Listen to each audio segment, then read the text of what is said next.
Hi everybody, this is Carrie Lusignan from the Northampton Center for Couples Therapy.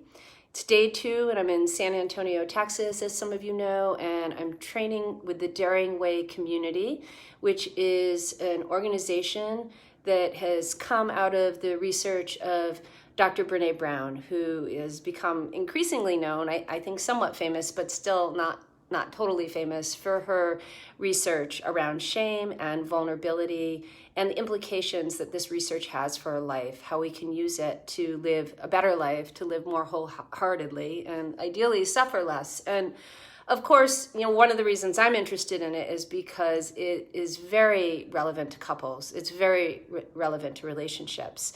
So I'm just going to share a little bit more about what we've been talking about since I've been here, and also maybe a few thoughts that overlap with what we're doing at NCCT with couples and so forth.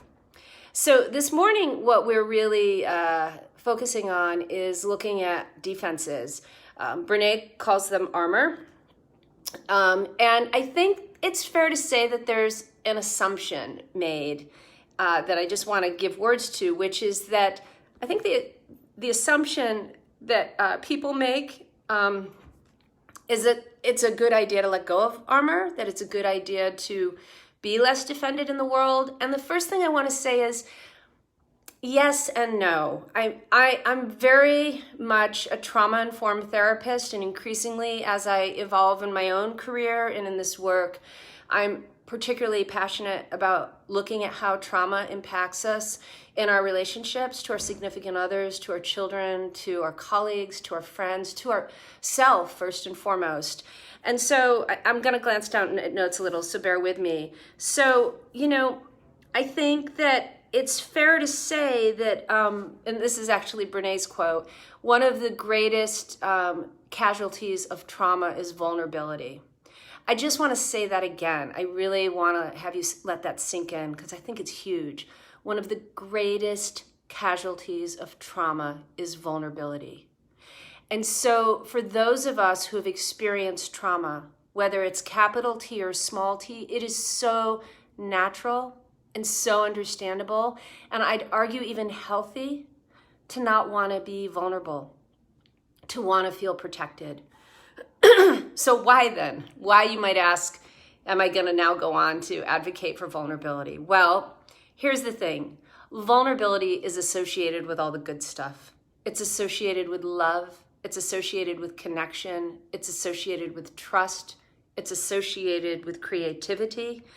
And while some of us may not want vulnerability, I think most of us do want the good stuff. And here's the deal. Here's what we know from the research, and her research is pretty extensive. Y'all know I'm using the y'all because I'm in Texas. I don't even bother training with someone if there isn't ample research to back up what they're talking about. Here's the deal. We cannot numb the darkness without numbing the light. So we don't get joy, love, trust, connection, and creativity when we are blocking vulnerability. You got to show up for all of it. It's just like one menu, and you either take all the items on it, or the consequence, as I was saying yesterday, is shame. Research on shame is that it's associated with addiction. It's associated with bullying and abuse. It's associated with depression. It's associated with anxiety. It is toxic shit. So there's a buy-in piece here. There's a buy-in piece that's going to go against those of us who have experienced trauma. It's going to go against our instincts. Like, whoa, I want the good stuff, but I don't want to do that. So I want to talk just for a couple minutes about what our defenses look like with, how do I word this? So our defenses that get in our way, our armor that gets in our way from feeling vulnerability. I'm going to talk about foreboding joy. I've been hinting at it. So here we go. Okay. So perfectionism this is research. Okay. She found there are 3 ways that we defend the most against vulnerability. And I have to say, like 2 out of 3 of them were kind of surprising for me. The first being perfectionism. I mean, it's not totally surprising, but what she talks about is that there's a real difference between perfectionism and striving for excellence. Perfectionism is very focused on what will others think of me? What will others think of me if I put myself out there and on this video to Facebook and just talk, you know? What will I be laughed at? Will I be mocked? And sort of hustling. We're always hustling for our worth when we're dealing with perfectionism. It's rooted in shame. It's obviously not good for us. Striving for excellence is more about, like, I need to do this for myself. This is important for me. That's okay. That's cool. So it's important to, again, look at definitions. It's important to discern. What is another way that we avoid feeling vulnerable? What is some of the armor? So this blows me away. Drum roll, please, okay? The most vulnerable emotion, according to the research that human beings report experiencing, is joy. The most vulnerable emotion that human beings report experiencing is joy. Joy is utterly terrifying. We look at our child singing or sleeping. We feel adoration for them, and we say, holy fuck, I could lose them. Oh my God. We are having a good day. Everything in life is going well. We say, whoa, it's only a matter of time before this ends. And so what do? Okay? Let me get my notes here because I feel like this is so important. We start dress rehearsing tragedy in the best moments of our life so that we'll beat vulnerability to the punch. That's what we do. That's what foreboding joy is. Foreboding joy, maybe it's conscious, maybe it's unconscious, is the act of choosing to live disappointed rather than to risk being disappointed. And here's the deal. It doesn't work. It doesn't work. Whether you plan for the worst and live for the worst, or you embrace everything wholeheartedly and you enjoy the great, beautiful things that you have while you have them, we're still all going to lose at some point. So it's a really neat thing to be mindful of. It's a really neat thing to notice in yourself. It's a really neat thing to be thinking about. I think the last thing I want to just speak to, is that, again, with the trauma piece, when we have experienced trauma, right? Like it's not crazy that we think like the other shoe's going to drop. It's not crazy that we think maybe it's, only a matter of time before this person betrays me or doesn't love me. Or we might even think this person's betraying us and not loving us just because. Like, it's safer to believe that. It's what we were taught when we were young.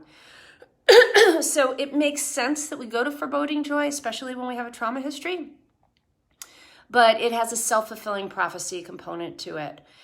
So again, this work is very brave. It's very risky to kind of try to work in your body and in your heart and in your mind against those messages that are really wired into us it's like a practice. And part of the practice is cultivating gratitude for the moment. Part of it is mindfulness. Part of it is, doing your own work. Part of it is encouraging others.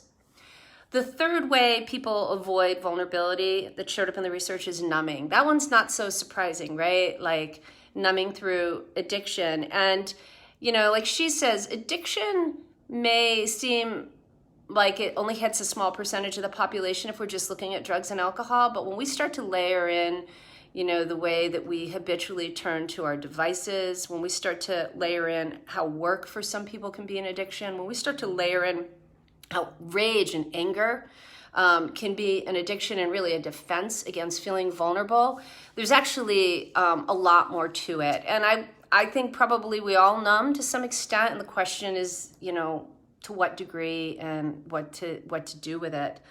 I want to just say that as y'all know I do, I'm looking at the different models, and there's a lot of overlap here again with John Gottman's research. And particularly the concept of turning towards, turning against versus turning away, right? This is a concept of what do you do when you feel vulnerable or threatened? What do you do when you feel exposed? Do you lean in? And if you lean in, do you lean in aggressively? Do you shut down? Do you run away? Where do you go? I believe this concept first came from the Stone Center and the research on how human beings deal with disconnection.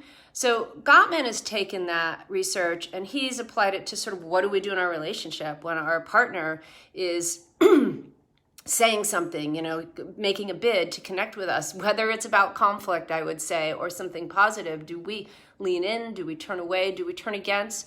Brene's taking that same research and she's looking at not only what do we do in relationship to others, but what do we do in relationship to ourselves? Like if I'm upset about something because, what you said just touched on something in me, am I shutting down? Am I leaning into it? That would be emotion embracing if we're looking at Gottman's language again. Am I going after you because I don't like how it makes me feel? It's really, how do we navigate on a very core level threat? So this is, again, it's such a privilege to be here. It's such amazing information. It's not easy stuff. I'm not just throwing it out there thinking that, it's a magic bullet. But I do think increasingly the work with us in our relationships, in our core relationships with our partners, is work around healing, not just in the moment, but healing like our lives and our hearts. And I think some people in my field would argue that that is done exclusively in relationship. And some people would argue that that's just the work of the individual to do, to sort of clean up their side of the street, and then things are going to get better with others. I really believe it's both. And so the beauty in drawing on these different models is that, each one of them has a different facet to it. And so Brene's work, the Daring Greatly work, power vulnerability work, really is looking at how can we do that as individuals and how can we do that in relationship. And I would argue the ripple effect of that for us as a society and a species and our common humanity, that we're all in this together. Okay, day 2, check in over. See y'all later. Take care and thanks for listening.